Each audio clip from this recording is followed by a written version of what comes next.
आज एक अत्यंत संतापजनक आणि लज्जास्पद अशी आणि मानवी मूल्यांना काळीमा फासणारी एक घटना घडली आहे। त्या संदर्भात मी बोलतीये। अहिल्यानगर जिल्ह्यातली शेवगाव तालुक्यातली ही एक मुलगी, त्या तरुणीवरची अत्याचाराची ही घटना आहे। 19 वर्षीय तरुणीला जबरदस्तीने आळंदी इथल्या एका खासगी वारकरी शिक्षण संस्थेत नेऊन तिला डांबून ठेवण्यात आलं। तिच्यावर अनेक वेळा बलात्कार करण्यात आला।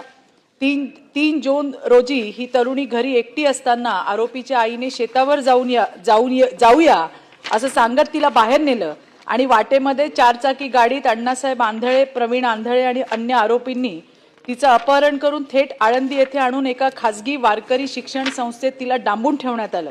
आळंदीसारख्या पवित्र ठिकाणी अशा विकृतीचा कळस घडतोय, हे खरंच दुर्दैव आहे। पीडितेच्या फिर्यादीवरून अण्णासाहेब प्रल्हाद आंधळे, प्रवीण आंधळे, सुनीता आंधळे, अभिमन्यू आंधळे, गाडी चालक यांच्यावर गुन्हा दाखल करण्यात आलेला आहे। पण एवढ्यावरच थांबणं पुरेसं नाही, धर्माच्या नावावर चालणाऱ्या या संस्थेवर सुद्धा कारवाई त्या ठिकाणी व्हायला हवी। प्रकरणाची फास्ट ट्रॅक न्यायालयात सुनावणी व्हायला हवी।